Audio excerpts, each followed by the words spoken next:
Hi there, and welcome to Saving Ophelia. My name is Thijs, and this is Ophelia.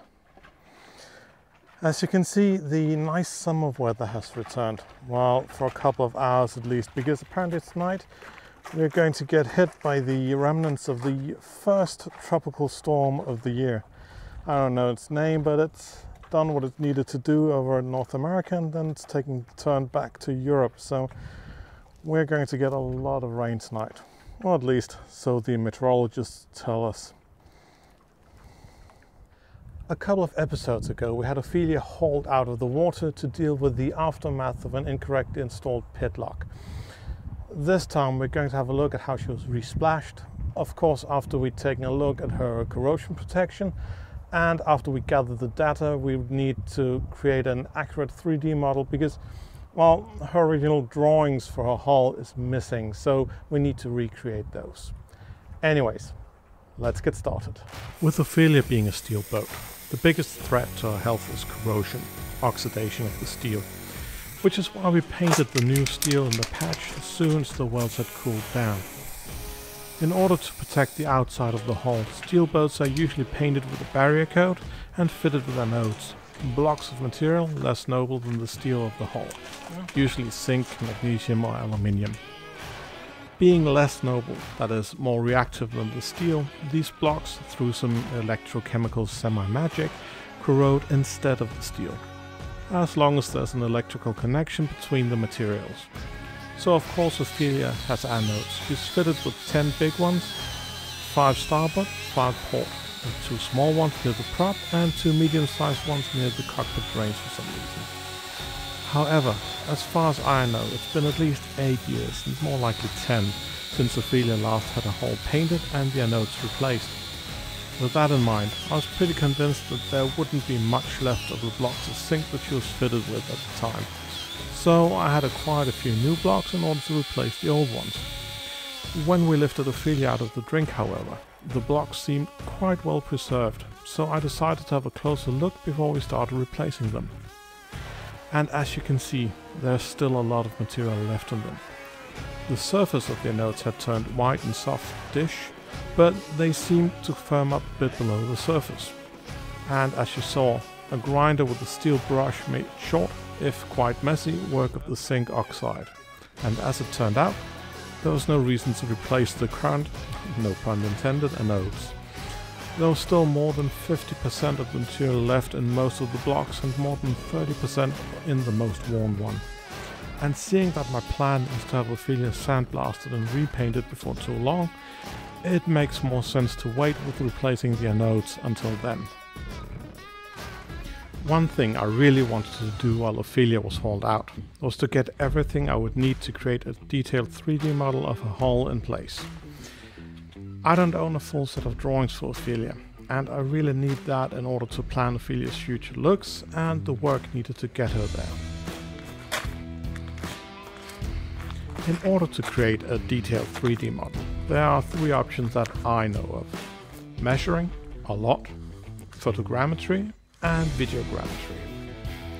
Measuring would involve setting up a grid pattern on the hull and measuring the height difference between the grid points relative to the center line of the hull.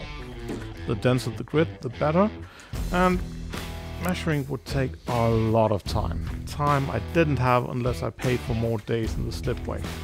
And as we were approaching a weekend where Ophelia couldn't get splashed, just one more day of work could result in me having to pay for 3 more days on the hard. Photogrammetry involves taking a lot of pictures and letting a computer create a 3D model from those images.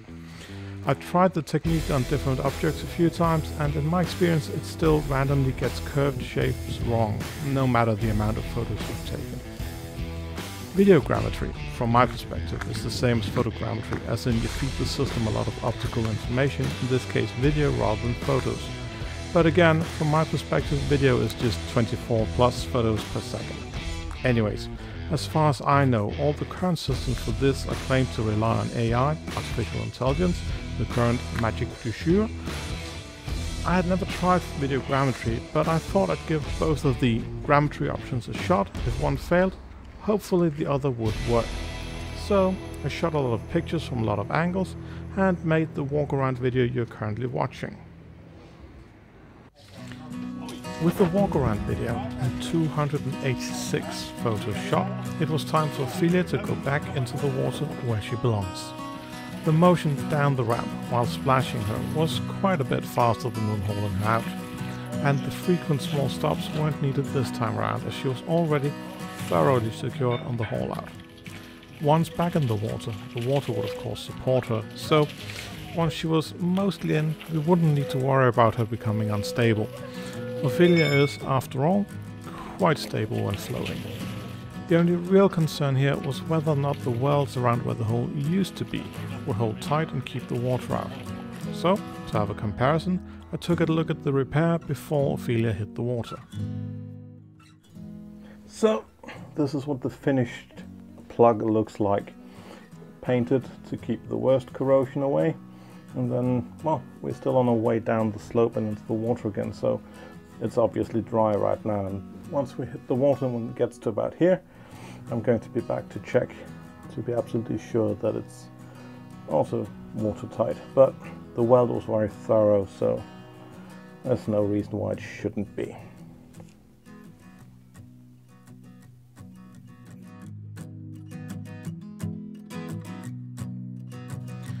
Although getting back in the water went faster than being hauled out, calling it fast would still be quite an exaggeration. After a while though, the water finally reached the height of the repair, and it was thus time to check if the work done held up as well as hoped and expected. So, the repair is now underwater, admittedly not by a lot, only 10-20 centimeters, but no indication of any kind of water entry. Won't see for sure until it's, well, usually it's about half a meter to a meter, well, thereabouts, and that will give a bit more pressure of course, but well, a meter might be the real number. Anyways, we are not there yet, but seems promising.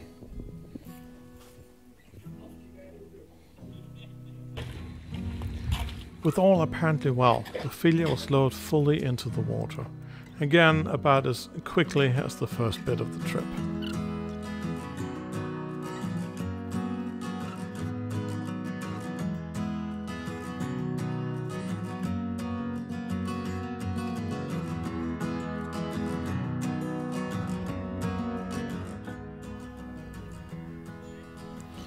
So Ophelia is now afloat again, so we're about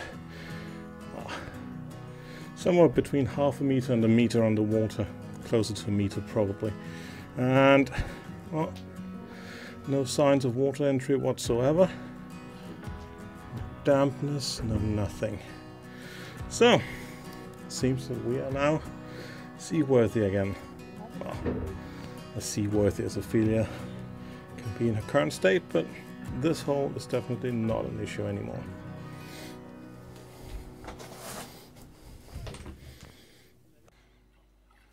With Ophelia afloat once more, and the repair seemingly holding up just fine, it was time to loosen her from her supports and move her back to her normal spot. Rather than mess about with the engine, which would probably work, but you never know, the harbour master had once again made sure that a tow was ready for Ophelia to get to where she needed to go. This of course meant that there was very little for me to do, besides getting Ophelia loose and tying her back up when we got to her spot.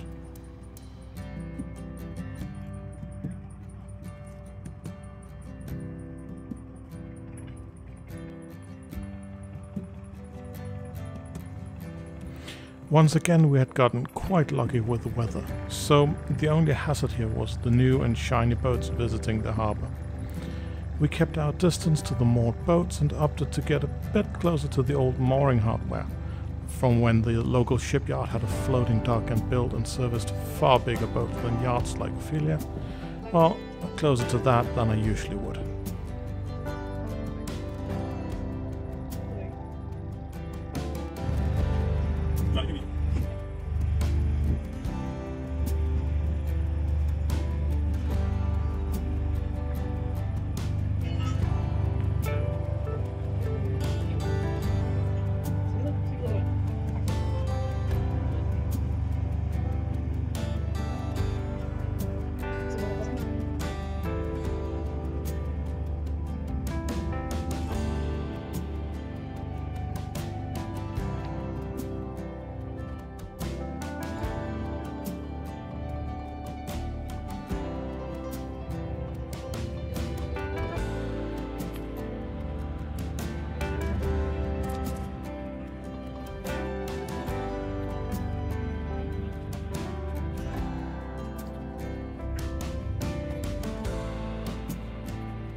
The trip itself was short and quite uneventful, and the only complication was that we couldn't turn around and get Ophelia moored the way she usually is.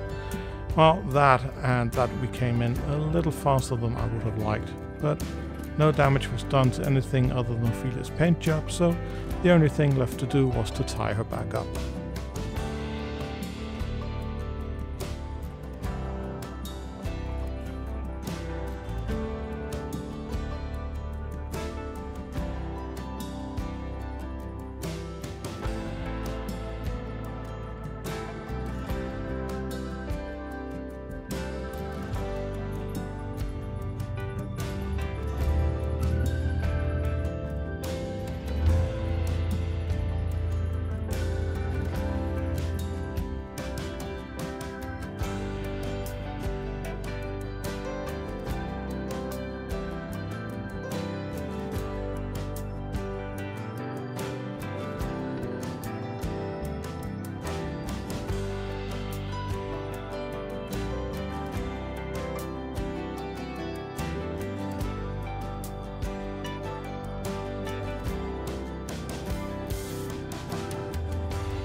Once back at her spot, the last thing Ophelia needed this time around was for me to be patient. Major issues with the repair would of course show up quickly, but minor ones could take a while to amount to anything that could be seen. So while I waited, I started looking for more specific options to turn my video and my images into a 3D model.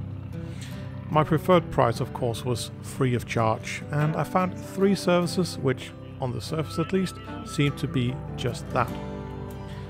Before disappearing into the digital world though, and playing around with the new toys, I checked up on the status of the patch in Ophelia's Hall one last time. So it's been, what, 4 or 5 hours now, and it's gotten dark. Yeah, see this from the lighting now, and, well, obviously still quite dry. So, the world holds up. I'll check it again tomorrow, but it doesn't seem like there's anything to worry about. The welder did good work. That's nice.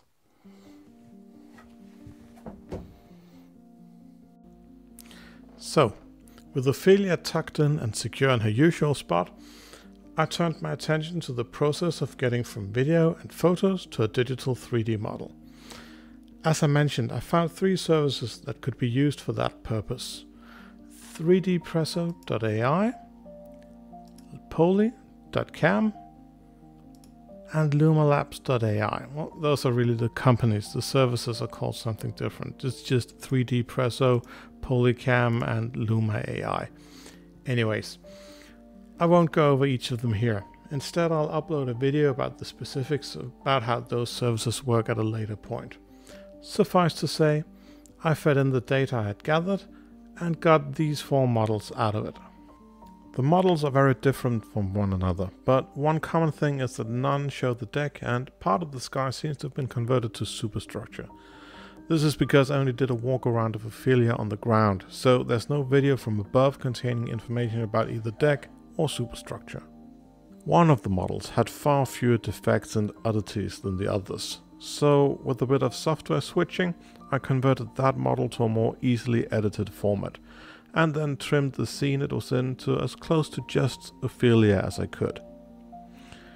If I had paid for the service I used, I would have been able to do a lot of that editing before downloading the model, and probably in an easier way.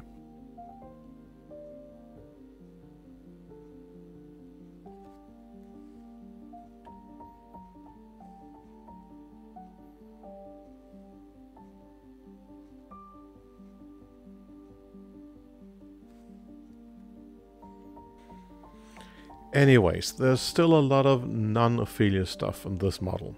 For instance, I probably should have removed the fenders before scanning her, and while I was editing the model I could have trimmed off the straps that she was secured with. But for what I need the model for, tracing the curves of the hull, this should be plenty good.